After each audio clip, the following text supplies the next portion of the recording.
Film industry से अगर कपूर खानदान को बाहर निकाल दिया जाए तो सिनेमा आधा हो जाता है, या यूं कहें कि कपूर खानदान को अगर हटा दिया जाए तो सिनेमा की नींव हिल जाएगी। और इसीलिए तो बॉलीवुड इंडस्ट्री में कपूर खानदान का जलवा जलाल रहा है।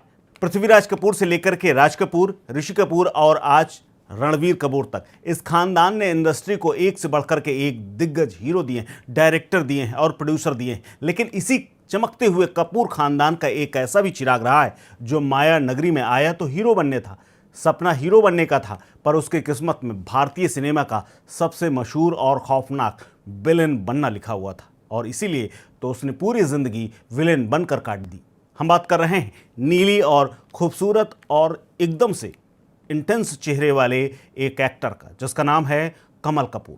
जी हाँ, कमल कपूर आपने देखा ज़रूर होगा, लेकिन आज तक इनके नाम को भी बहुत कम लोग जानते हैं।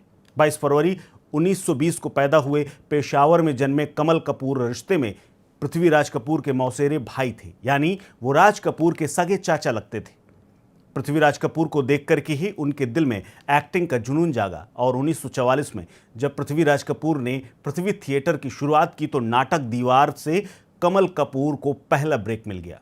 हीरो के रूप में 21 फिल्में की लेकिन इसके बावजूद हर बार नाकामी ही हाथ लगी। 1946 में फिल्म दूर चलें से उन्होंने बतौर मुख्य अभिनेता कैमरे के सामने आकर के काम किया। उनकी हीरोइन थी सायरा बानो की मां और अपने दौर की सबसे हसीन अदाकारा नसीम बानो। इसके बाद कमल कपूर ने सुरैया, निगार सुल्ताना, श्यामा और गीता बाली जैसे दिग्गज अभिनेत्रियों के साथ काम किया, लेकिन काम चला नहीं। कहा जाता है कि उन्होंने बतौर हीरो लगभग 21 फिल्मों में काम किया, लेकिन किस्मत को कुछ और मंजूर था।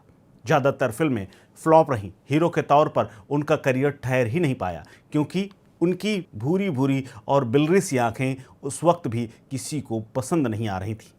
इसी के बाद भतीजे राज कपूर की फिल्म में बाप बनने की भूमिका भी उन्होंने निभा डाली। कमल कपूर के फिल्मी सफ़र का एक बड़ा ही दिलचस्प और तथ्य ये भी है कि 1948 में जब उनके भतीजे राज कपूर ने अपनी ऐतिहासिक फिल्म आग बनाई तो उन्होंने अपने सगे चाचा कमल कपूर को पर्दे पर अपने पिता के किरदार के रूप में ढाल लिया। इसके बाद विलेन के रूप में उनको पहचान मिली, जो हीरो बन करके भी कभी नहीं मिली। जी हाँ, जब हीरो बनने का उनका दौर खत्म हो गया, फिल्में फ्लॉप होने लगीं, तो कमल कपूर ने अपने लुक्स, रौबीली आवाज़ और अपनी गहरी आंखों और खूबसूरत आंखों को हथियार बना लिया।